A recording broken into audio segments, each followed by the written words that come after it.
We're back. Bitcoin Liberty Live. Good morning, everybody. Episode 67. Yes. It's your strategic Bitcoin podcast reserve. Yeah. This is where we strategically reserve some Bitcoin for the podcast. We strategically store podcasts for you Bitcoiners. Yeah. We will not buy any. We just simply keep what we acquire. We should start a shitcoin. The Bitcoin Liberty Live shitcoin. If we didn't have any integrity and we just wanted to get rich, we could come up with a pretty creative, even a pump.fun thing. I don't think so. I think you need to have a following to make that work. Like Fred Krueger seems like he was doing that for a while. Yeah. Just like, I'm just testing things out, but I just happen to make 50 grand on the back end. Like, whatever, dude. Whatever, yeah, exactly. Dude. I mean, if people want to give money to people, it's like, who am I to stop them? You know, like, it's not my kind of thing. Good morning, Johnny. Yes, welcome back. Banned? Who would have banned us? Mommy's like, I think those guys got banned. You know, they use that word. Well, which word do we use? There's so many. There's like the C word and the B word and the... Which are not what you think. E word. COVID. Yeah. You just said it out loud. Uh-oh. Oh, dang it. Way to go. Way to go, be like, oh, that comedian, I'm drawing a blank because I'm not that smart right now. Danny and I were talking about why I'm not really smart lately, but who is the comedian who were like all the banned words you cannot say? Back in the 80s. And wasn't that like Carlin? Carlin? George Carlin. It was Carlin's bit, right? Yeah, he's like, here's all the words you can't say. And he's like, which I won't even say right now because culturally. Because you still can't say them, apparently. We still can't say them. I mean, we could if we were just on Rumble. That's true. Yeah, you could, but I don't know. Free speech, me speech. You know, It's funny, man. Is like people start talking about free speech and all this stuff. I'm like, all right, let's have free speech. And then as soon as it happens, like somebody somewhere is just like, I don't want free speech. People shouldn't be allowed to say these kinds of things. And it's like, all right, well, let's have some limited free speech. Well, now you're infringing on my right to be. You know, it's just like, whatever. Just shut up. Was it Tipper Gore that I think? There was the banned label. If you went to Walmart and were buying the Beastie Boys, they'd have the label on there, the parental advisory. I think there was other things about having versions of songs that had to be like muted out in certain words. And no, they didn't have to make them that way. They just had to make them radio friendly unit shifters, right? So like, and the thing is, the radio stations will actually go and like edit stuff now anyway, and now they just have robots do it. So it's sort of. Speaking of robots, I got one of those calls from those like, hey, I'm from the loan department, blah, blah, blah. Like they've just been spamming the shit out of my phone for the last 2 weeks. I'm just like, fucking stop. So finally I saw the call come in. I'm like, I'm going to give this person a piece of my mind. And the call starts with, hello. I'm like, oh, what? Yeah, hello. Hey, I'm calling from the blah, blah, blah, blah. And it starts going in the spiel. I'm like, hey, shut up. Just stop calling me. Take me off the list. Fuck you. Go fuck yourself, et cetera, et cetera, et cetera. And then I realized, like, oh, fuck, this is a robot. God damn it. It's like a little AI fucking chatbot that is just... Really? Yeah, so I don't even get the satisfaction of, like, chewing somebody out. I was just like, God damn it. I can't even ruin someone's day right now. I just got some fucking bot in my ear. Like, God, fuck. Like, if you wanted to play with them, or they're like, oh, hey, are you still picking me up at the airport? And you're like, oh, wrong number. Oh, I'm sorry. I'm Jennifer. I'm sexy. I have a lot of money. Who are you? And those are people. I mean, those are like slave chicks that are in Dubai somewhere. Yeah. This is just like the you can't even play with them. Yeah, you can't do anything. It's just like the fucking robocalls, except they're robots. Now they're legit robots for it used to be a robo dialer, now it's a robo thing, and it's just like, oh fuck. That's no fun. Yeah, gosh. Travis likes AI revolution. What's that? Yeah, I know. Travis likes playing with them a little bit, where he'll banter and interact and with the slave girls in Dubai. Yeah, or they're probably big sweaty guys that are playing girls, but they're slave girls in Dubai, dude. I'm not even joking. And they're doing this, man. Well, I mean, where do you think they get the pictures in the live video from? It's not some fat sweaty guy, dude. It's like there's some hot chick that's like, found some dude in some bar in Miami. It was like, oh, I want to go to Dubai. That sounds amazing. And next thing you know, there's like, oh my God, I got to blow this guy twice a week, and I got to sit here and talk to these fucking assholes on the phone all day. Oops. And he took my passport, so I can't even go anywhere. Damn it. Yeah, it's horrible. It's not just like, oh, they're scamming people for money. There's like human trafficking and farms Oh forcing yeah. stuff. Like, who wants that job, I guess. Yeah. Beautiful world, right?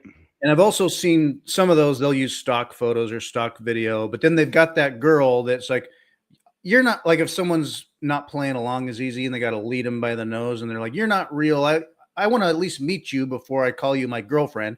And then, oh, there you are. You are a girl on a video call. Hey, Sarah. Yeah. You look amazing. Oh, yeah. man. Are we teaching people to think for themselves? I hope so. I hope kind of so. fun. I think, Bitcoin naturally, eventually, if someone has a brain, it does, like all by itself in a way. It did for me. Yeah. Well, I was actually thinking about that the other day because there's like a lot of folks I see like in the Bitcoin Twitter space or whatever. And there's just a lot of like real fiat oriented thinking around stuff that I see. And I'm just like, that's true. Are you really a Bitcoiner? Or are you just sort of like, because I think for a lot of folks, this is kind of like a marketplace for them. They just go, oh, here's a little niche I can get into. Like every time I see some attractive new female coming into the space, I'm like, are you really? But I get the same reaction when I see like some attractive female golfer coming into the YouTube golf space. I'm just like, really? Sorry. Because it's such an easy market, dude. Like they go, like if I was a hot chick right now, I would just go and start a golf YouTube channel and a firearms YouTube channel. And I would probably be a gajillionaire in the space of a week. I'd never have to take off my clothes. I'd never have to do OnlyFans. Like there's this huge what you're doing market now. Right. And yeah. Like I would just keep playing golf all the time, except I would document it and, in my shorts because I would be a hot chick. But like guys just glom onto that shit. There was some girl, I can't remember her name. She was just out there and she was just doing kind of comedy stuff. She was like, 20 handicap or something like that. But she had just she had a ginormous personality, a pair of personalities. And and she was always out there with like no bra on and just, and like slow motion shots of her swing. And it's just like, oh my God. But she went to like 2 million followers in like 10 minutes, dude. And it was just like, yep. Yeah, we're pretty easy to figure out. Like, whoa, you like golf too? So it's just like, I don't know. What if we were both cute. Oh yeah. We've had this conversation before in depth, which maybe doesn't bear repeating here, but the psychology of sex and our entire civilization, it runs deep. And so anyway, you could do what you're doing, or we could do what we're doing right now and maybe have a different following. Well, so my two pair of personalities are right here. Yeah. That's not going to make you any money, brother. Does that do it? No, you might want to keep those under the sleeves. Dang it. Yeah. I'm wearing my Hawaiian shirt because it's like vacation. It's like Hawaii. I need a vacation. Yeah. I was just going to say that earlier today. It sounds like you need a vacation, sir. But yeah, I mean, like the influence space, I don't know, all of it is just like, everything is just like fiat. It's like fiat all the way down, man. So I don't know. I'm happy to be building like a Bitcoin product for Bitcoin people, but but we're sitting here just like blah, blah, blah, blah, talking into the world about stuff. So I don't know. What happened in Bitcoin this week, dude? Yeah, right. Few things, I guess. I mean, obviously, if you care about price, which I will say I don't, and then I kind of do, but then when I stop and think about it, also I don't. Price, it was like all-time highs, new all-time highs, and then theories on why it plummeted, but it dropped. What is it now? I didn't even check, but I don't really try to check. It's back down around. It's 1 Bitcoin. Right now. One Bitcoin is 1 Bitcoin. So perhaps we could evolve to a level of our progress where shitcoin shall not be named and Bitcoin shall not be priced in anything but Bitcoin.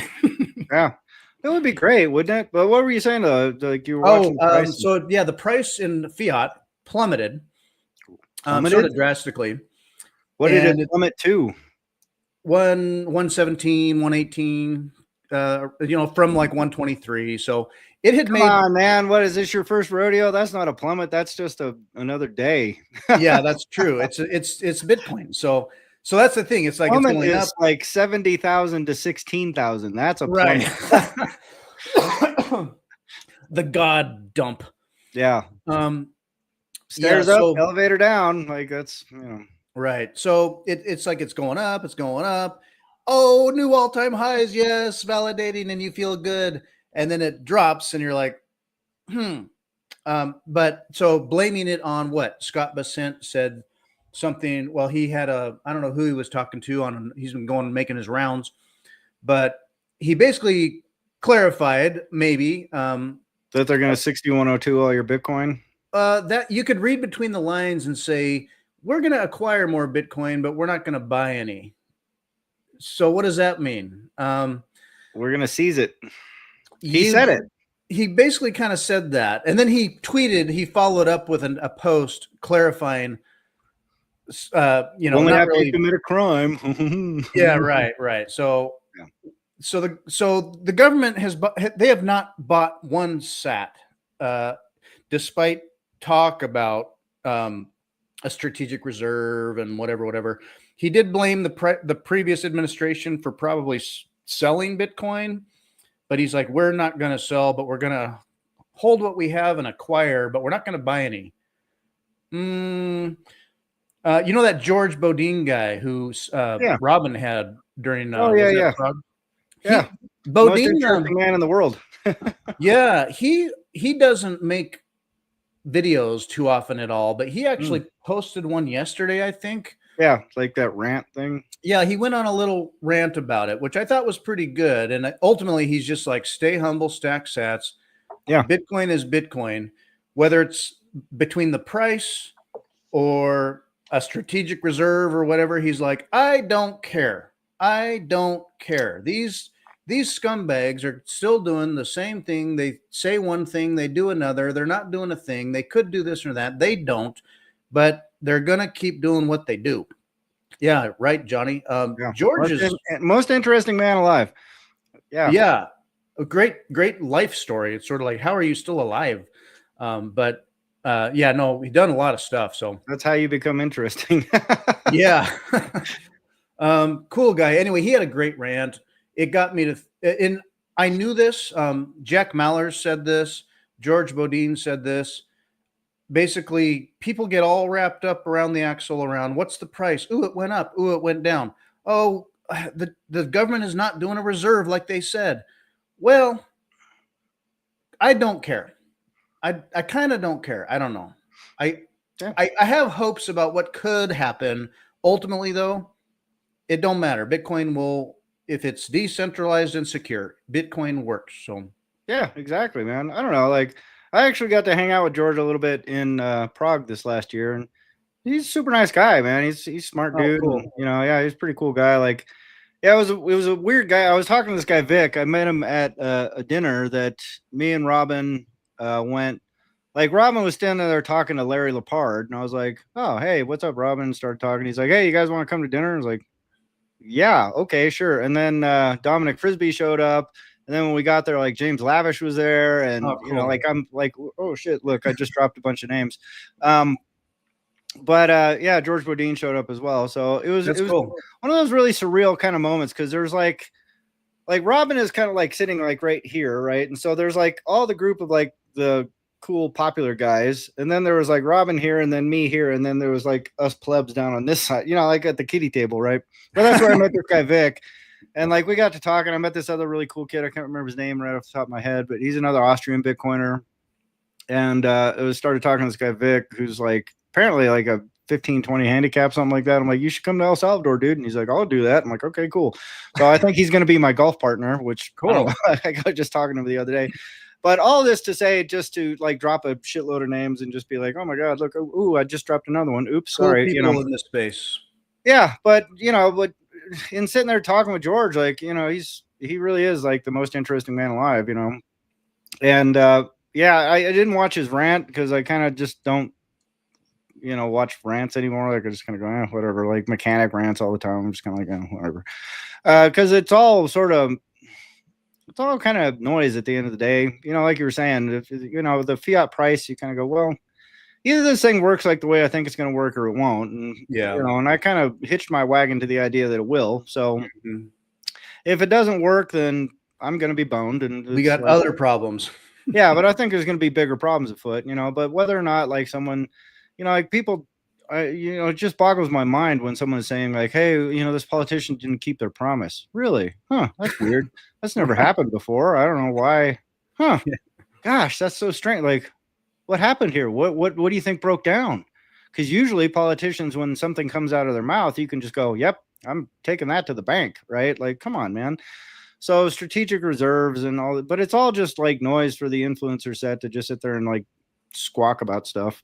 Yeah. But at the end of the day, it's just like one Bitcoin equals one Bitcoin. It is sovereign property that you can own, and it's self-sovereign property you can own. And if you own it, then and it works the way we all think it's going to work, then you're going to be doing fine. And if it doesn't, then we're all going to be in a big mess anyway. So kind of who cares? Like, you can't do anything about the bad outcome, so may as well just focus on the good one and kind of run your life that way. Yeah. And then all of a sudden fiat price is just like, oh, did it, you know, because every time, like, and I would also point out, like, all these people looking for a reason, like, oh, it was what's his face said this thing on CNBC, or this thing happened, or there's, you know, some oil spike, or there's a typhoon in, you know, Zimbabwe, or whatever it was. I 100% attribute it, the dip, to jinxing it, because every one of these assholes on Twitter gets on there and goes, hey, new all-time high, we're never gonna see all-time lows again. Blah, blah, blah. Like, you're jinxing the shit out of this. Like, why are you doing that? Like, why would you? That's like you walk in and go, holy shit, I just, you know, I mean, any jinx anything you can think of. That's my golf game is perfect. I fixed my golf game. I'm never going to shoot a over par again. This is amazing. Like, you just jinxed the shit out of yourself. You called upon the universe to come and kick you in the ass. And I think that's what they collectively do. And I'm just like, why do you guys do this? Just shut up. Just go, hey. Yeah. And then sit there. The simulation chooses the most entertaining outcome in its game on us.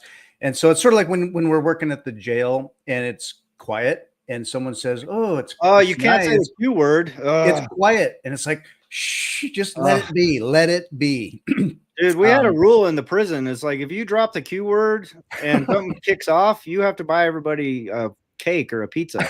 I swear to God, and people would hold you to it. It's like, hey man, it's been pretty quiet today, and we're just like, what? Anything kicks off today, and sure as shit, within an hour, it would just be like, oh, everyone's flooding their cells on C block. Oh, cool. All right, well, guess who's buying cake now? You know, and we'd send them to Costco. Like, they'd go and pick up a cake and go, sorry, but they'd never use the Q word again. They would never jinx it again. Like, they'd go, oh, it's pretty mellow today. You know, like, but you'd never hear the Q word. Yeah. Feels nice, don't it? This is not bad. Hey, I think we're approaching all-time high. Oh, stop. Just let it ride. Well, certainly don't come out and say it's never going below X price again. Like, what, dude? Yes, it will. If you just shut up, you know, just keep. Yeah. And at this point, and I used to be like, oh, I just bought. Well, so like if I stack a chunk that I, you know, planned around and I'm capable of, and it's like, I'm going to stack. I've mentioned this for years. If I'm going to buy, I know the price will go down. I used to be like, why does it always do this? Well, it's because you bought, dummy. Yeah. Well, that's why I started using that stupid trading strategy back in the day, because I got sick of like buying the further dip. You know, it's like, yay, I'm getting in. Let me get in some more. Let me get in some. Everyone locked down. We need it quiet in here. So I don't know. Yeah, lockdown. I'm not typically like superstitious, but like, well, things like sports, it's sort of like, oh, whatever I'm doing, this is working. So whatever that was, I'm going to keep doing that. And instead of saying like superstitious, man, like I grew up playing baseball, right? So baseball is all about superstition. Like, touch your hat, rub your clothes, kick the dirt. Yeah, because that's what that game is, dude. Because it's such a flukish game. Like, if you can pull shit off, it's like a miracle, right? So, yeah, there's 100% reason those guys are just like super, like, I need to touch my cap 3 times. I can't wash this part of my forehead for 2 weeks, and I can't do, you know, this and that and the other thing, and I got to make the cross, because these are all the things I did that time that I had that hitting streak. So I'm just going to keep doing that shit. And yeah, so it's when I click buy, I'm going to do the Hail Mary, say, thank you, Satoshi. I'm going to ruffle my collar, rub my you nose. straighten the collar twice, and click then buy. Rub your nose, and then fix your hat, hit buy. Well, I haven't figured it out, but luckily, I mean, yeah. And what I'll do sometimes is I'll not that it's DCA, but if I buy a little and then it takes a plummet, I just buy a little more just because it makes me feel better. Yeah. But well, anyway. I mean, I watched a bunch of people like chase that. When we're talking about dips, like when it went from like 68,000 or whatever down to 16,000, there was a lot of people chasing that dip. The funny thing about it is, psychologically speaking, by the time you get to the bottom, like you end up where you don't have any dry powder to buy the actual bottom, and then you're a sad panda. And a lot of people really get frustrated by that exercise, and they just go, "This is ridiculous. I just keep pouring." They start thinking good money after bad, or or you got to lever. I better lever now. Yeah, and then they get completely wrecked, or they quit, or they, 50% of my buy. Yeah, exactly. It's like, when you get it right, you're like, see, I'm such a genius. I'm so smart. I've got this game figured out. I don't know, like back when I was still shitcoining, like I made a huge trade on ETH, like when ETH started nuking. And it was the craziest sensation in the world, because like I was like, I'm going like, I think I went 10x short on it at a and it just plunged. I mean, it dropped like an enormous amount. I was just sitting there like watching my balance just go, and it was just like, oh shiza, oh my god, like I am a genius. I've got this trading game figured out because I called it. And it was literally like, I was looking at the charts and I was doing my little like nonsense, shitcoin or fucking life of 12 hours a day staring at charts. Years ago. Oh yeah. And sure as shit, when it plunged, I was just like, oh my god, I'm a genius. I got this all figured out. And then like literally within 2 weeks, I'd squandered it all back trying to fucking short-term trade. So it was just like, oh, great. Way to go, dude. Yeah. And you have good formulas that like you stick to your formula, you don't get psyched out about it, and that you keep your iron gut intact. Well, that was the thing that formed the iron gut, dude. It was because like I didn't have all that sort of ironed out yet. So then when I hopped back in, it was just like, all right, I can't do that again, But then the market was like, it was literally dead in the water for, and then I became a full-on Bitcoiner all the time. So it was like, oh, I don't need to do this anymore. Cool. Yeah. And then got way better. Yeah. It's amazing how easier it gets when you come to the realization, truly you understand, like if you're all in on Bitcoin, what does that mean? Because there's kind of layers to that. Yeah. And then you stop worrying about a lot of things, because like that core realization that if Bitcoin don't work, well, then we're all kind of, it's a different, not happy place. So right. I'm all in, because the alternative, it's sort of like, I'm not like buying Bitcoin, I'm selling my fiat. Right. Yeah. Well, you're not even really selling it. You're just sort of like getting rid of like trash, right? Like you're getting rid of your slave wages so you can, I mean, it's, it's like all that, like you're the chicken on the farm that's like, getting rid of your chicken feed, and you're like buying a pristine property just outside the fence, right? So you gotta go, well, what am I losing here? Like, nothing. Yeah. And hence I was thinking about the title for today's episode, with all the noise going on. And I could always hang my hat on Trump didn't do this, or strategic Bitcoin that, Becent did this, price action did this. And it was just like, boil it down. Bitcoin is the most scarce asset you can have. Where do you want to put your life and time and energy in a place that the hardest core asset that anyone can have very achievably right now? Like ever in the history of mankind, dude. Ever in the history of mankind, better than gold. To try to compare it to gold is the fool's errand. Yeah. So yes, I just getting back to the base reminder of the principles of why we Bitcoin. Yeah. So I mean, if you own the scarcest, most pristine, most rarefied, non-seizable asset, the only asset of its kind that's ever been invented in the history of mankind, in the history of markets, in the history of sovereign rule in the history of nation states and empires and the history of kings and queens and the history of everything. You've got the one thing that can't be taken from you ever. In all of that shit, you kind of go, yeah, well, I should probably go put that into an ETF, or I should probably go and squander that on some fucking ding dong loan, or I should probably go do, XYZ stupid idea with it. I go, well, have fun staying poor, because that's not the way to play this game. The object of the game is to capture and control resources. And right now, everybody that is getting into Bitcoin is able to capture and control the most valuable resources ever existed on planet Earth that can't be taken from you. So which way do you want to play the game? Do you want to keep playing it like a farm animal, or do you want to play it like you're a farmer, right? And I see a lot of people just going like, well, I prefer being a farm animal. I like getting my chicken feed every day. But at the end of the day, the farmer's getting his eggs and he's getting his meat. Like that's all I can tell you. And so farmer can promise you anything he wants. He can promise new feed, better cages, whatever. But at the end of the day, it's all like up to the farmer whether or not he keeps his word. Mm-hmm. And his goal is to capture as many resources as possible. And for him, that means getting more chickens and getting more chickens to do what he wants chickens to do, which is to make him more money. Mm-hmm. So the people at the top of the chain are doing exactly that. So when Trump comes along and says he's going to do XYZ, or Besant comes along and says he's going to do XYZ, or even Karl Marx himself comes along and says, I'm going to do XYZ, they're all trying to get more stuff for themselves and your stuff. So yeah, don't be stuff. Yeah. All the isms of the world are still playing the resource capture game, as you described. And yes, and we are a resource. Bitcoin, being a Bitcoiner, makes you less of their resource to them. It's yours. Yeah. Well, it certainly makes you less valuable to them. I mean, on a certain level, like, because your productivity doesn't go to them anymore, right? Like some sliver of it does, but the rest of your productivity, if you're smart, goes into the thing that they can't take, right? So you become less valuable as a resource because you're less productive. You're less of a capturable productive resource, right? Yeah.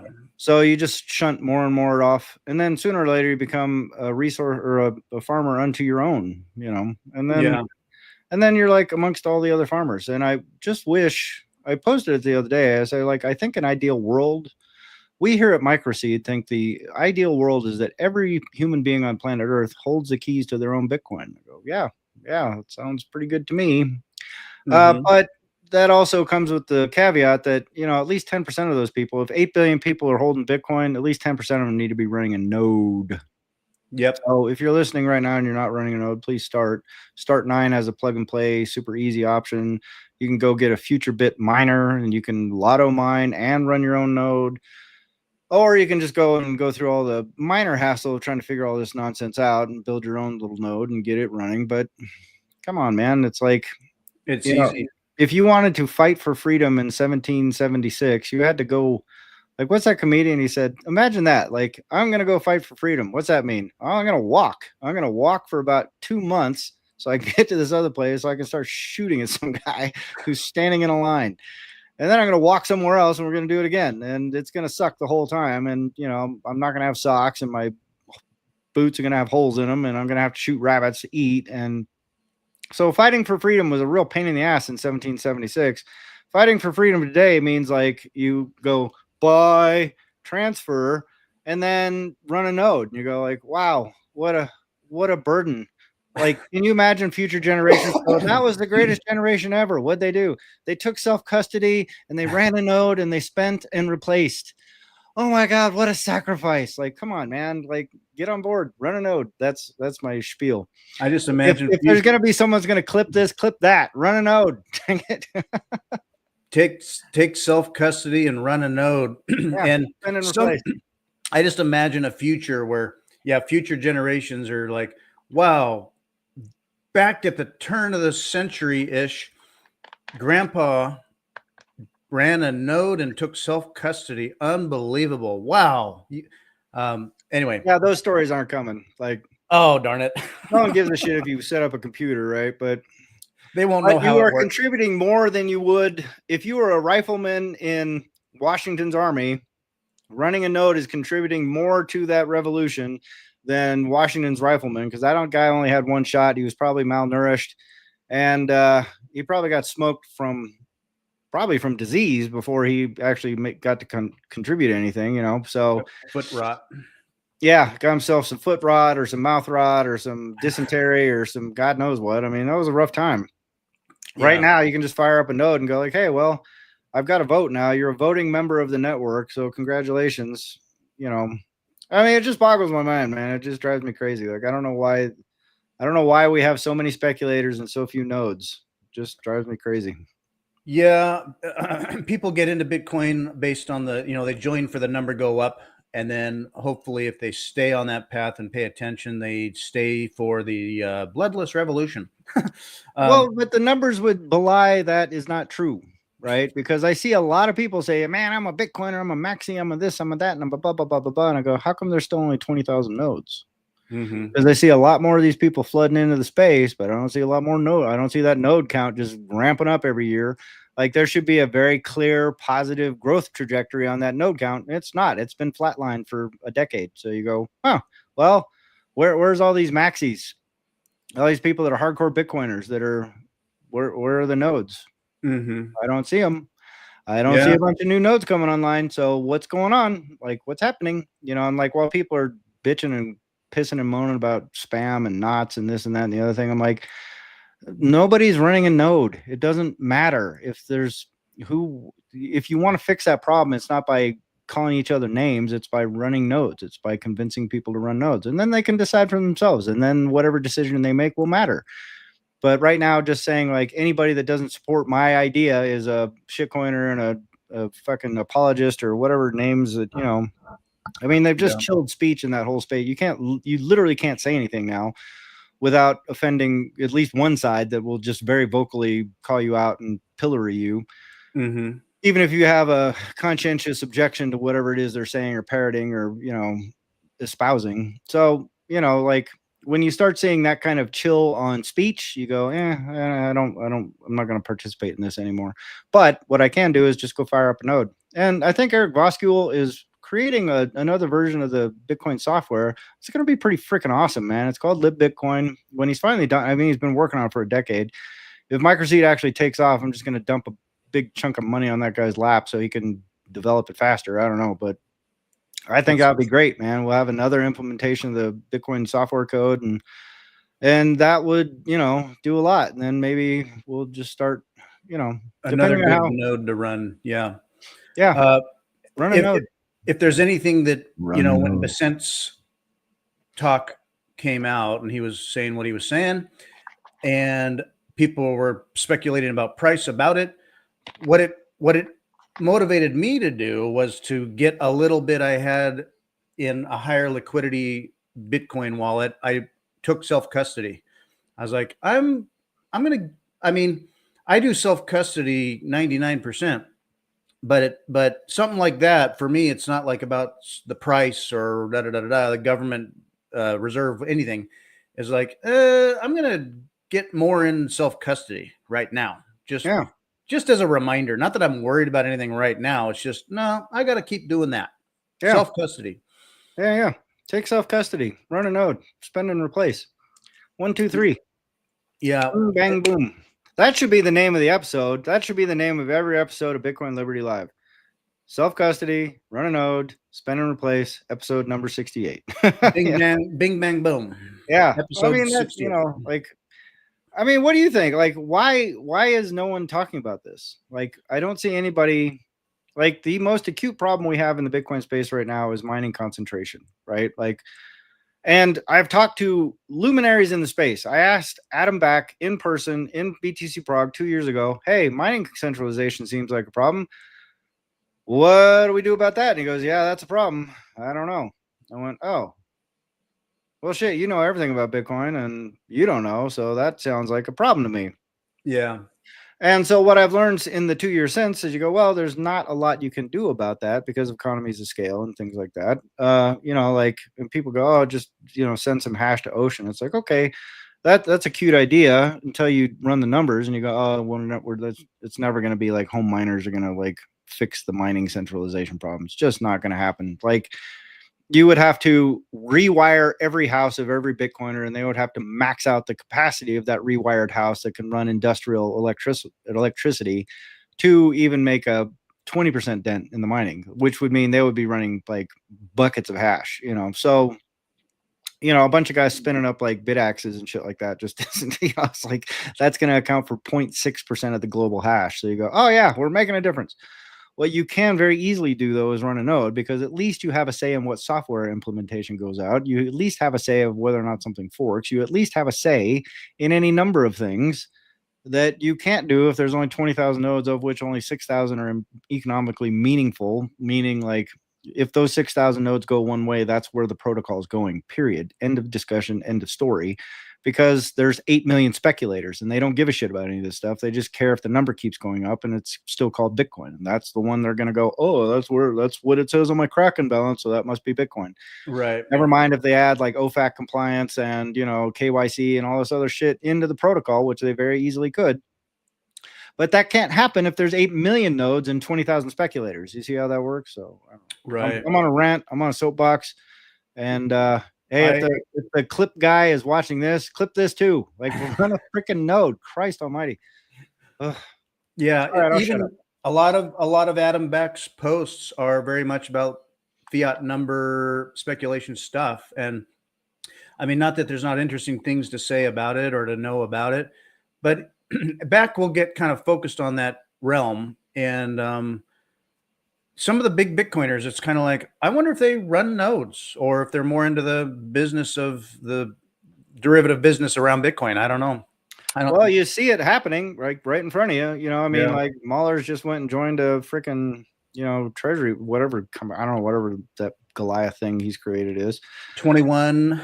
Yeah. So you look at it and you go, I'm a Bitcoiner. You go, yeah, well, if you just remember the rules of the game, there's only one rule: capture and control as many resources as you can. And there are no other rules. So what's he doing? Lock up your Bitcoin and get a loan. Yeah. Well, a certain percentage of those loans are going to default, whether it's 1%, 5%, 10%, or 30%. They're going to default, which means he gets to do what? Collect some money on it. No, he gets to collect your Bitcoin, dude. Like, he gets to take your Bitcoin from you. The Bitcoin that you put up there as collateral, he gets to keep after you default on your loan. So you go, hey, what's a cool way to acquire resources in a competitive resource capture game?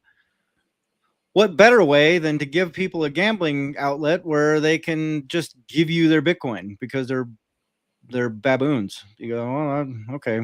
So, I mean, if I were a Bitcoiner and I was looking at things in that type of light and I said, hey, it's a competitive resource capture game and my job in life is to capture and control as many resources as possible. And right now, the most valuable resource on earth is Bitcoin. What's the easiest way for me to get more of that stuff? Oh, just have people give it to me because they're dumb. I mean, it's like, it's kind of a no-brainer play. But then I'm certainly not going to come out and say that out loud. I'm not going to be at the head of my new treasury company and go, hey, my job here is to make sure that at least 20% of you guys get wrecked so I can take your Bitcoin from you. That's our business plan. Right? I'm going to come in and go, hey, I'm a Bitcoiner and freedom money and freedom tech and yada, yada, yada, yada. I'm going to play 100% the Bitcoin maxi role. And in the background, I'm going to be setting up a system where I get to take more Bitcoin from you.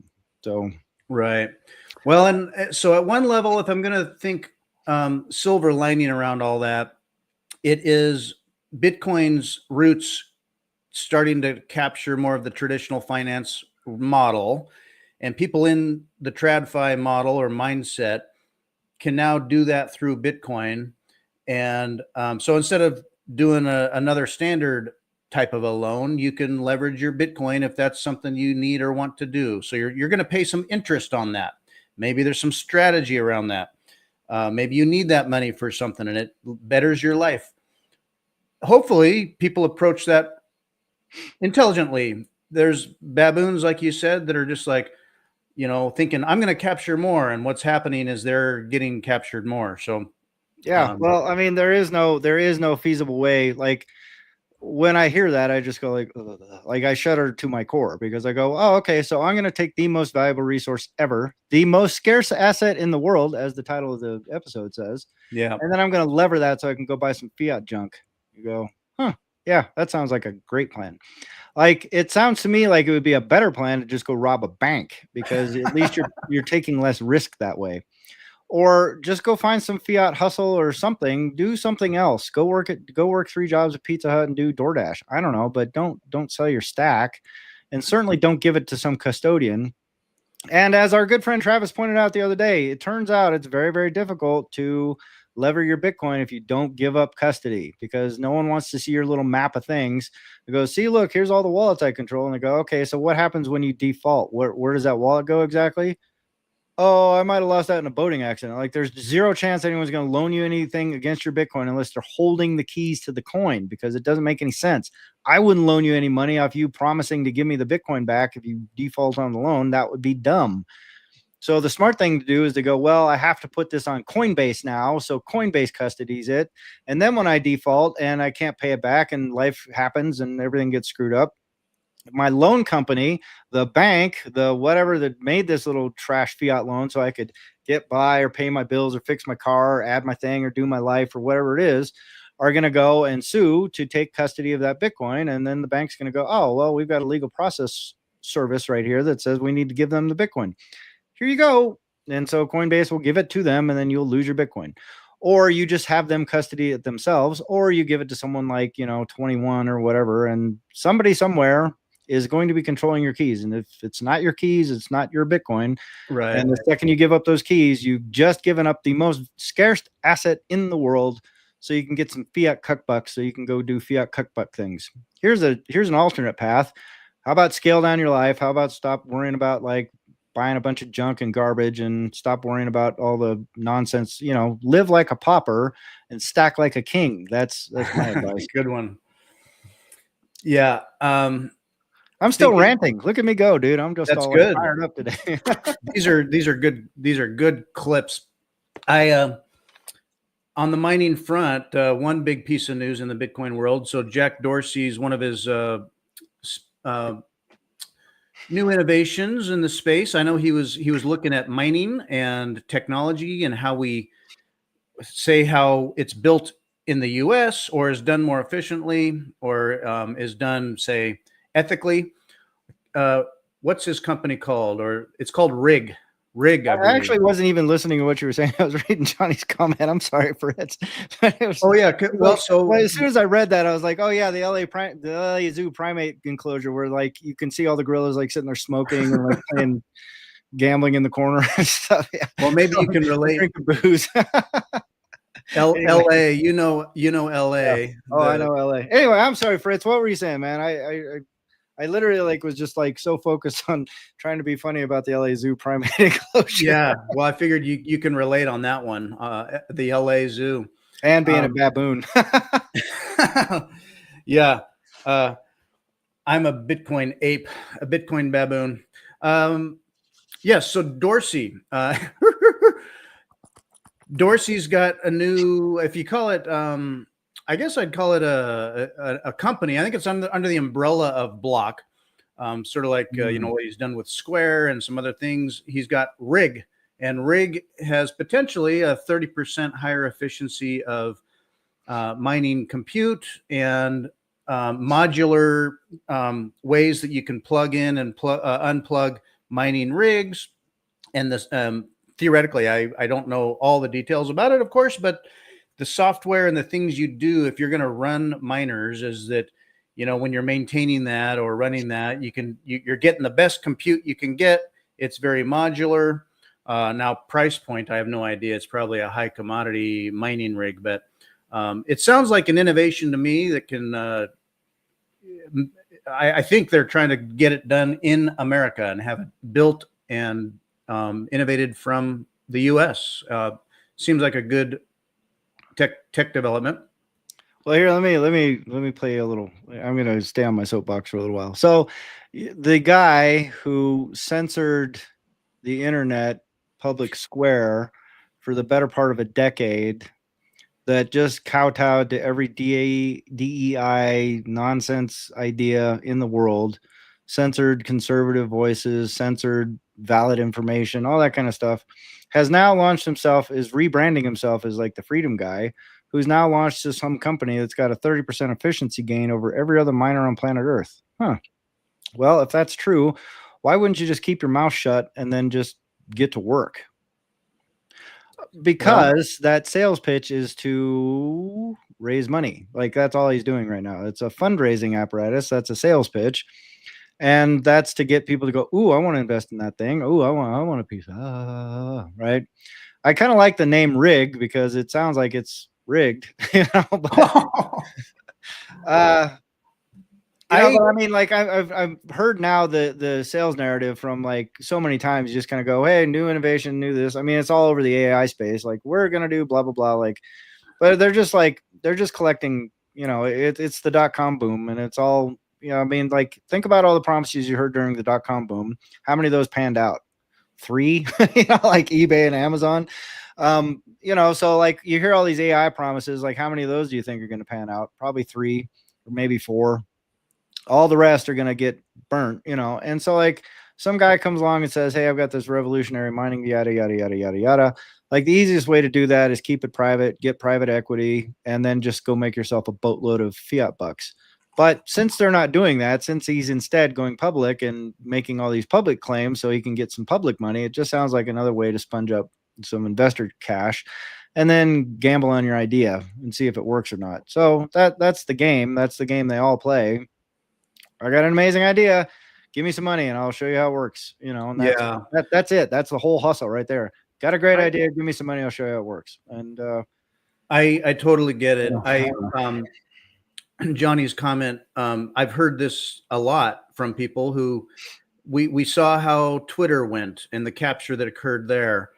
If I'm to be more hopeful or I don't know what Jack Dorsey thinks about or what his motivations are these days.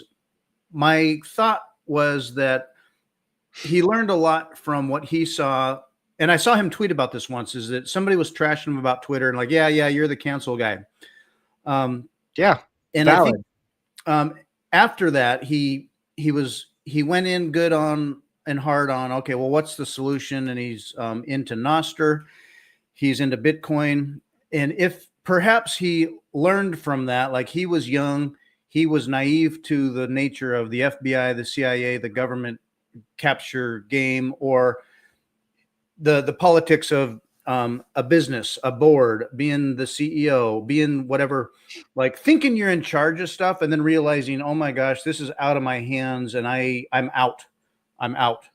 And that maybe he learned from that. I would ascribe 0 probability to that idea.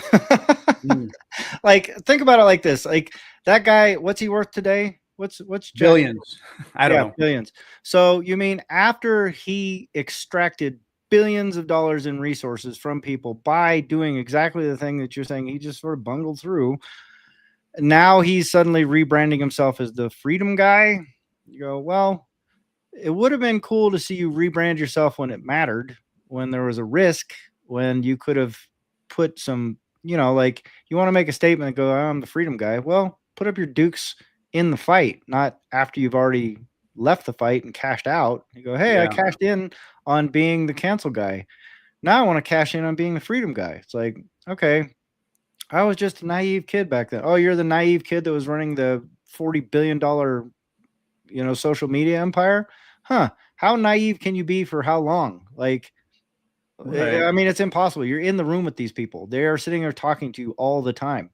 If you are not aware of it, then you're just an astronomically stupid person, right? So it'd be like saying like Trump is just like, oh, I didn't understand. Oh, there's a war on? I didn't know that. Oh, gee, what? Oh, what? Someone's invading something? I didn't know that. I'm just the president. I was just first-time president. I didn't realize. Blah, blah, blah, blah. I was like, no, dude, the game's going on all around you. You know the game.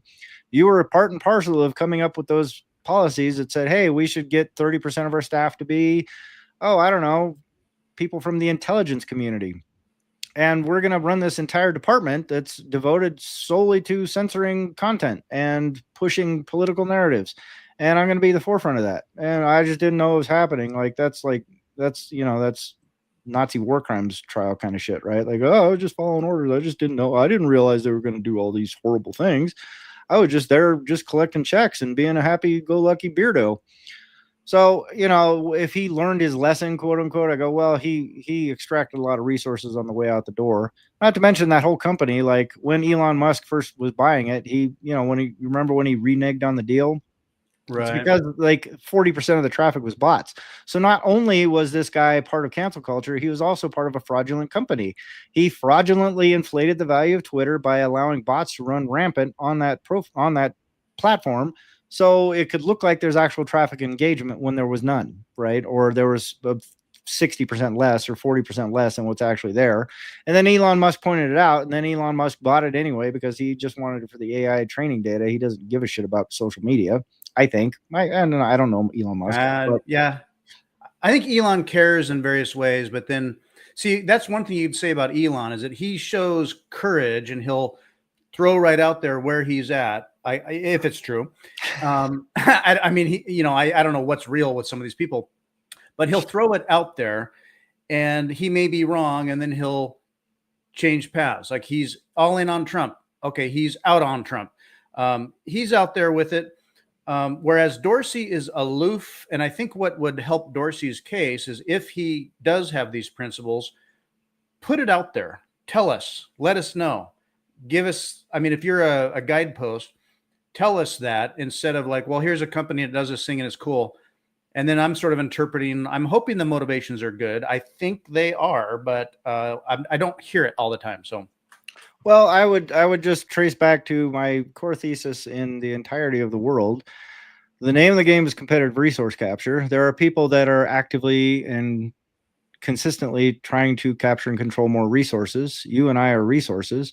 Jack Dorsey is a resource capturer. Elon Musk is a resource capturer. So if Jack Dorsey is saying something to you that you go, that sounds like I kind of like this guy. Like you're just following a new farmer. If Elon Musk is saying something, you go, oh yeah, I kind of believe in this guy. Is like, that's a different farmer. If you're buying into the Trump narrative, you go, oh, there's a third farmer. But all these people are farming you at the end of the day. At the end of that day, also, they're still getting their meat and eggs, and they don't give a flying hoot about whether you believe them or not. They're just pushing the thing that's going to allow them to capture and control more resources. That's the core of the game. So I put zero faith. I am 100% don't trust verify, and I cannot verify anything these guys say or do at all. I have no mechanism to do that. So that means I just have to inherently not trust. I just go, yep, I don't care what you're saying. It's probably bullshit. And until there's some way for me to verify what's going on in Elon Musk's brain, I have no way to trust that man. If there's some way for me to verify what's going on in Jack Dorsey's brain, I have zero way to trust that man.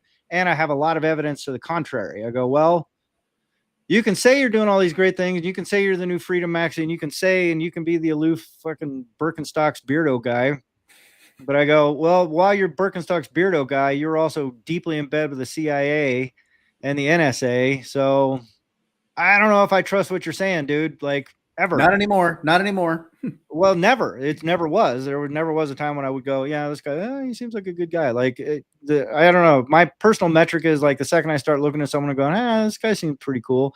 I go, that's a warning bell to me. I go, oh, that's a pretty good indicator that I'm getting manipulated right now, because it's tugging on some little emotional need that I have not yet met. I go, like even the Trump thing, when that came along, I was like, oh yeah, maybe it's really the time when Trump's going to do something. Maybe he changed his tune after that guy tried to blow his brains out. And then of course he came out and did exactly what everyone knew he was going to do from day one. If they were bothering to pay attention and they weren't trusting but verifying, they would have gone, oh yeah, he's going to say a bunch of shit. He's going to throw a bunch of red meat to the base. He's going to create a bunch of chaos and make it so he can just try and get some stuff done. Like that's his style of a president. You just go, that's it. Because that's every president. Every president sits in that chair. They go, if I can get one thing across the line, it'd be a miracle. And so this guy's trying to stack. He's trying to go, hey, well, maybe I can get 2 or 3 things across the line. Who knows? Yeah. But in order to do that, there's a whole different game going on that he has to play. He has no choice in the matter, or he just gets shot, or he gets deposed, or the people that are supporting him, if he doesn't grease those wheels, then those wheels seize up.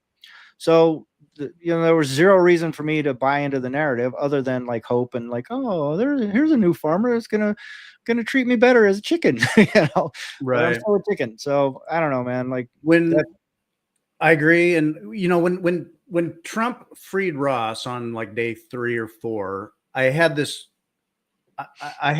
inkling of, it's happening. Maybe it is true. It's going to happen. And but that was kind of the one thing he did. But yeah, it's the same game. Yeah, it's always a game, dude. Like, I mean, that if you're aware of the game being played, it kind of makes it a lot easier to sort of evaluate what's happening, right? You go like, what's this guy doing? And that was the whole section of my book about Musk. It's like, well, you can think he's like the green revolution guy, and I'm all here about like free speech and the public town square, and I want to bring the internet to everybody and all this. But meanwhile, he's got the largest fleet of launch capable vehicles, ballistic missile technology on planet Earth, dude. Like, he rivals nation states for his ability to deliver payloads. So that's something to consider. Maybe, just maybe, like, we can talk about dreaming of going to Mars, but there's also like shit going on here on planet Earth. And that guy's got a lot of capabilities to do shit here on planet Earth. And if you're talking about, surveilling communications networks and things like that, well, if the entire internet backbone is run on your satellites that you've got floating around the world, you go, huh. So every single communication is going to go through Elon Musk's satellites, because that is the outcome here. Because who can do terrestrial cable lays as fast as that guy can put satellites in orbit? Like, zero chance anybody on planet Earth can keep up with that. Yeah. So he will 100%, I guarantee it. You can clip this too and mark your calendars. That constellation will 100% be the backbone of the entire global communications network within 5 or 10 years. And then he controls every single route that these messages take. And if you don't think that's a very, very powerful position to be in the world, then you're not paying attention to things. So that said, you go, what's Elon Musk doing? Does he really believe in like bringing on the freedom of speech to everybody? Or is he just creating an apparatus that you don't have a choice in the matter? If he wants it, you get it. If he doesn't want it, you don't get it. So that puts you in what position? You are the chicken on the farm, and this guy is controlling what's happening. He's farming you. And same thing with his infrastructure projects and his energy projects and all this kind of stuff. He's deeply embedding himself in heavy, light industry, public infrastructure, communications, and defense technology and weapons technology. So if you buy into the narrative, you go, oh, what a sweet guy. He wants to go to Mars. But you can look at the reality of it from an objective lens and go, well, if this guy is playing the resource capture game, which is what the game they're all playing is, he is on his way to capturing and controlling major, massive amounts of control apparatus. And that makes it pretty easy to capture resources if you control all the important things to control. So, so who don't trust, verify. Yeah. Who can you trust? Last week we were talking about Bukele and the term limits and maybe the potential of a dictator. Let's just say you are completely ethical and based and have all the good motivations and incentives and intentions, and you see a system that is completely corrupt and is already just simply entangled with a security control state apparatus resource capture game.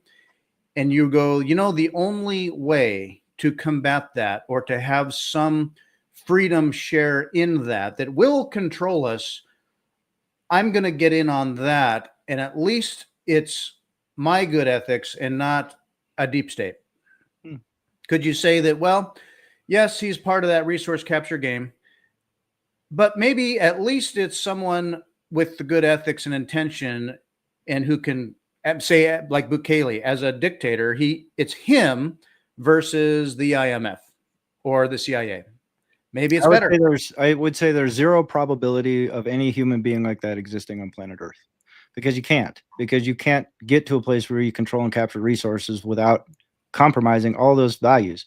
The idea put forth here is, I want a guy who's a chicken that's going to rise up and think of only the chickens. And I want a guy who wants to make it so the chickens don't have to give up their meat, and the chickens don't have to give up their eggs, and everybody gets to keep their meat and keep their own eggs. And I'm going to rise to power doing this somehow. You go, how does that work? It doesn't, because the game is to capture and control resources and extract resources and then use those resources. So at some level, you have to be extracting your resources, and you have to be dealing with other resource extractors in a way that you don't get your resources taken before by them, and you can retain control of your resources. But that means coalition building and playing dirty and playing nice and doing this and having a public face and a private face and then a deep, dark place face. Like there are countless television series devoted to this very, very same concept. And people hail these people as heroes or like, dark heroes or something like that. Like Peaky Blinders, Scarface, Game of Thrones. Like Game of Thrones is literally. Pardon? Have you seen Andor? I have not seen Andor. But the point is that all this stuff is rooted around resource capture, right? Those are fictional tales, and people glorify the heroes because it's like the little guy rose up through the ranks. But you look what they have to do to get there. And if you start thinking about like those people that climb the resource capture ladder, like in the United Kingdom, the very common complaint that you'll hear in all these little series or whatever it is that they are excluded from the gentry, right? They'll never get accepted to this because it reminds these people of all the nasty things their parents had to do to get them there, or their grandparents or their great-grandparents. This is a brutal, vicious game with zero rules. So if you are capable of playing a game with zero rules, there is zero chance that you are a benevolent person that is going to come and make life great for the chickens. You may recognize that, hey, it's probably better to have healthy chickens, but when push comes to shove, they will bury you in a pit just as quickly as anybody else if that's what it takes to maintain control of their resources. It's a 100% guarantee in this game because it's been happening for 12,000 years. There's never, ever, ever, ever, ever been a benevolent leader that came along and did everything great, made life great for the people because at the end of the day, it's about capturing and controlling resources. And if you set up some system like they did here in the United States, we go, okay, we're going to make it so the chickens can figure out their own thing. How long did it take before someone came in and started capturing resources in the United States of America? Well, it's called the First Bank of the United States, and it happened about a year after formation. So you go, oh, okay. So how long did our country last where the chickens get to rule everything? 1 year. Like that's it. That's all you got. So I just, the easiest way to opt out of this system is to buy Bitcoin, because then you're holding the only resource that matters. So that's why we Bitcoin, right? Like if you want to, and you'll never get away from it, because if you hold Bitcoin, then you're also playing the game of competitive resource capture. You may be playing a very small role in it, but you have to start thinking in that realm. You have to start going, well, I can't necessarily trust what this guy's saying. I can't do this. I don't want to lever. I don't want to get into this. I want to hold self-sovereign custody, and I want to make sure that it's securely held. And that is the thing that changes things. Man, I'm ranting like crazy today, but no, I think it's all it. important stuff, man. Like, No, well, like Johnny said, I mean, it's the reason this podcast is one of the best ones out there, as we've always known it, because it's because of these conversations. See, I think there's Bitcoin. There's so many aspects of Bitcoin. You can talk and you can get into the distractionary aspects of all those things. And when you boil it down, it's like, why? The question of why. And it's not just Bitcoin. Bitcoin is a solution, is maybe the most important one, but it taps into the deepest questions, and it's stuff that we've dealt with since we've been humans, and it's that resource capture thing. So I love these kinds of conversations. And that's why we podcast on this, and we speak into this void that we do every time, because I'm always learning every time as well. It keeps my mind at a higher level of what's going on and why. You mentioned the First Bank of the United States. As soon as we had our nations together, here comes the bank. Here comes the vultures, man. And then there's an interesting history there, and it's been a while, but and I think some of it's in the Creature of Jekyll Island and elsewhere, but the first bank comes along, and then it might have been Thomas Jefferson or whatever, but he's looking at the bank and the control of the treasury and fighting over with Madison and stuff about things. And like the big bankers versus the national control of treasury stuff. And then many times the Bank of the U.S. got like the charter was not renewed, or it was shut off. And then here come the second Bank of the U.S. And then the third one. And then finally it was locked in stone with the Federal Reserve. Yeah. And so instead of having the Bank of the U.S., it was like, nope, you got your Federal Reserve. So now we've had that for the longest period of time we've ever had, like that ilk of a bank. So Yeah. Um, Well, again, the name of the game is capture, control resources, right? So there's a really super effective way to capture and control resources is to be a bank, and especially a national bank. Like that ranks way up there in terms of like just think of the show Game of Thrones. What was the most powerful player on the board?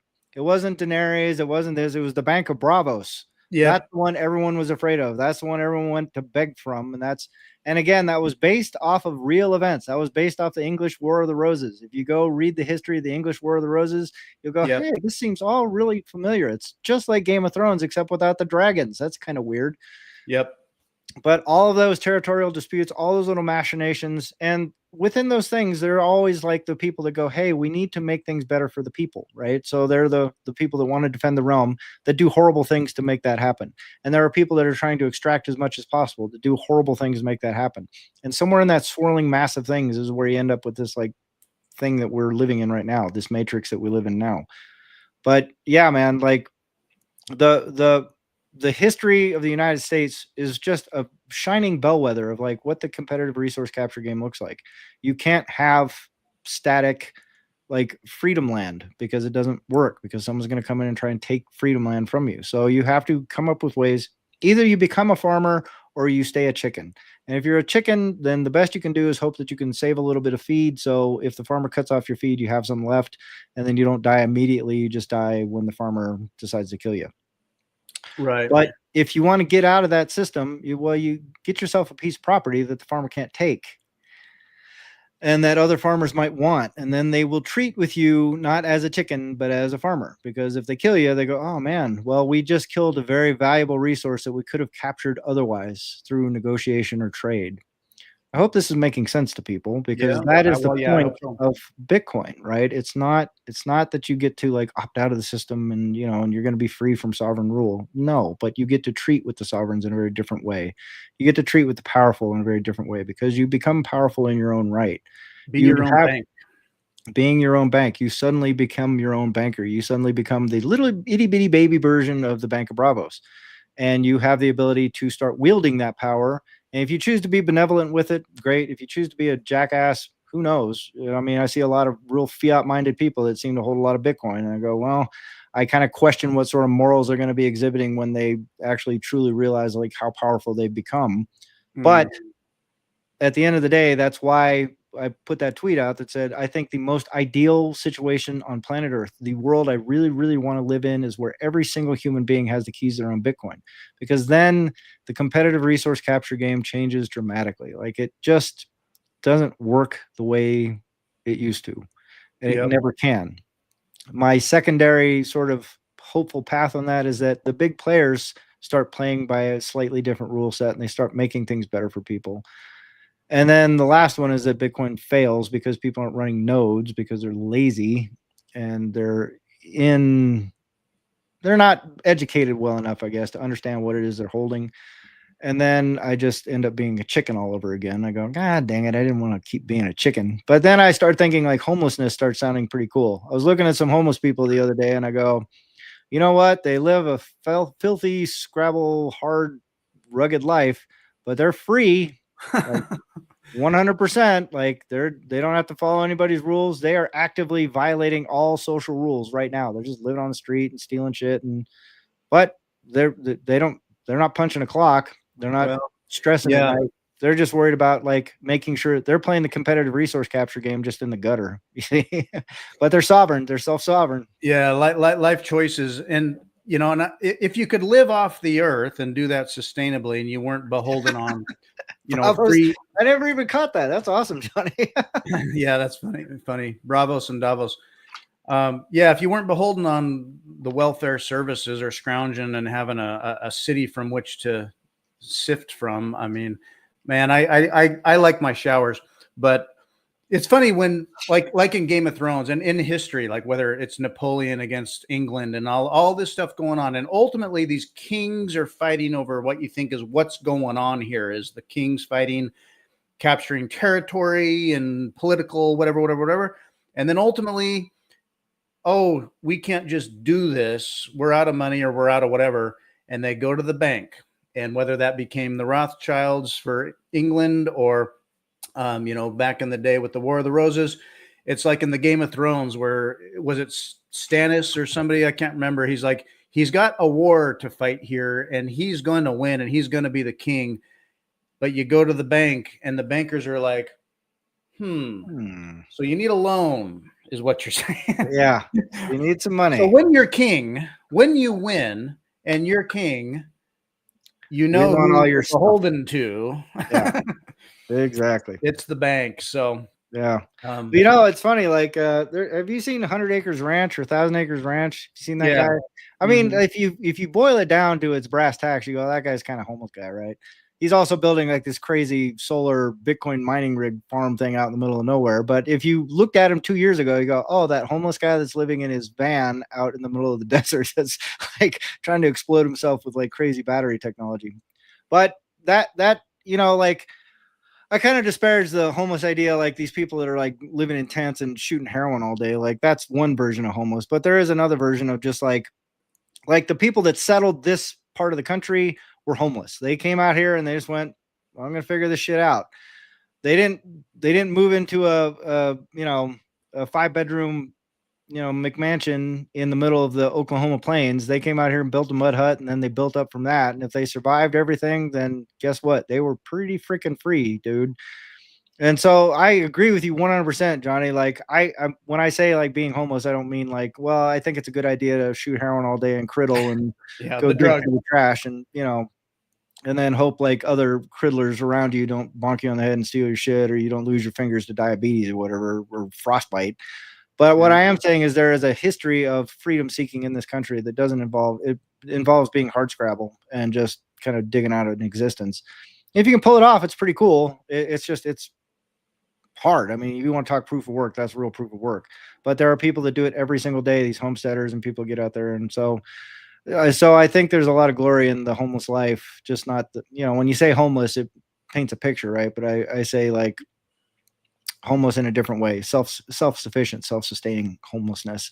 Right. I think it's pretty cool. But like the 1,000 Acres Ranch guy said, he's like, look, dude, anybody can do this. Get out here, live in a freaking tent and start building shit. That's how you get free. Don't ask permission. Don't do this. Don't do that. Just get out here and do it. Yeah, it's going to be tough. It's not going to be easy, but that's where you find yourself, and that's where you find freedom. That's where you find resilience, and that's where you find your humanity, I think, ultimately. So, yeah, Bitcoin fails. I'm 100% living in the desert like a crazy person. Absolutely. I'm going to live in a freaking shack, and I'm not even joking. Like people go, you wouldn't really do it. Yeah, 100%. I don't care about taking a shower. I'll get out there and dig and work and sweat and bleed. And if I make it work, then I will be a very proud human being. And if I don't make it work, I'll be a pile of bones in the desert. No one's going to know anyway. So, but I'll be free bones. Solar powered miners. Yeah. And it's sort of like, we can relate, probably all of us, to the feeling of being there's definitely prizes involved. If you get far enough down the rabbit hole, if you choose the urban homeless route, you can do all kinds of neat things. Like you can start getting the zombie shuffle. You can get the sway. I actually saw a guy.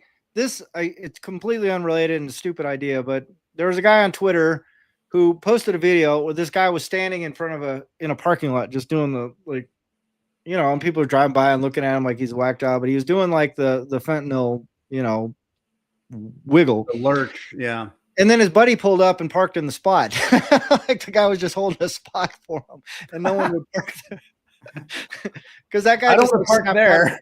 Yeah. Hey, will you move? Never mind. Yeah. Like, hey, dude, just go over there and do the fentanyl shuffle in front of that spot. I want to get it. Yeah, no problem, dude. Save my parking spot. Yeah. Don't bug the lurching guy. Yeah. Well, who wants to talk to that guy? Like, this guy's a lunatic. He might stab me. Like, that's a terrifying sight when you see someone like that, like disabled in public. Walk around him, give him some arm space.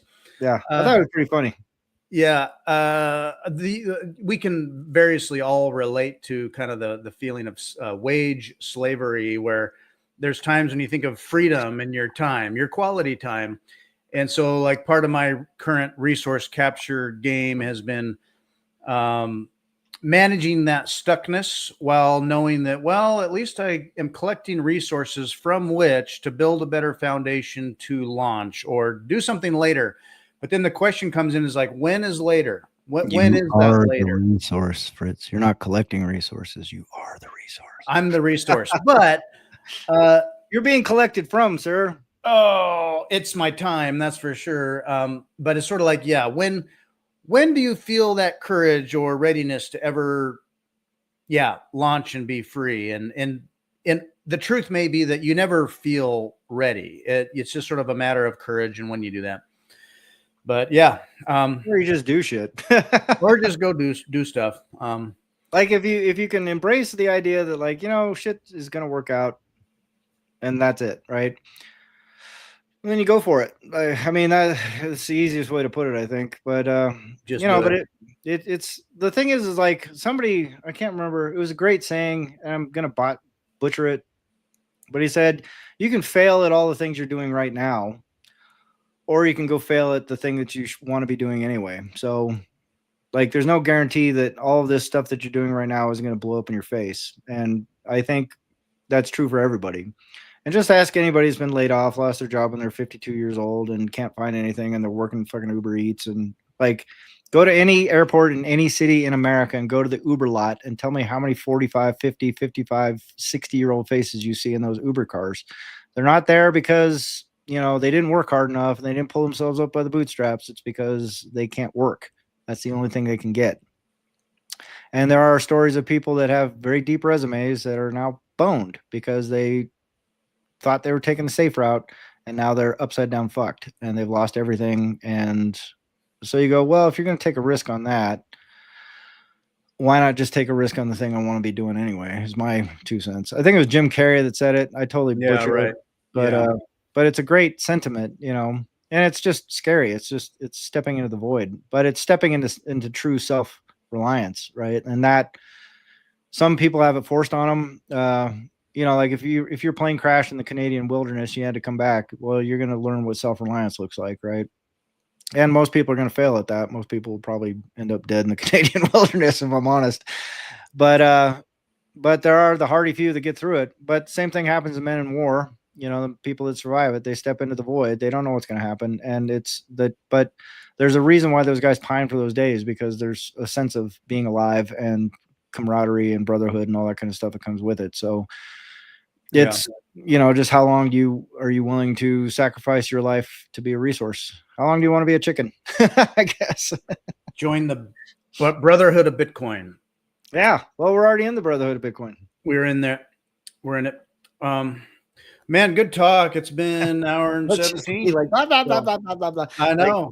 We can just go. We can just do this all day. The endless rabbit of next week. Yeah.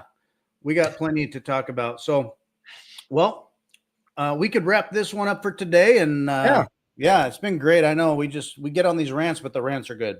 Yeah. Well, thank you, Johnny. It's always great to see you, sir. Thanks for joining us today. It's always fun. Yes, indeed. And we will catch you next week, 10 a.m. Pacific, every Saturday. Adios. Bye, folks.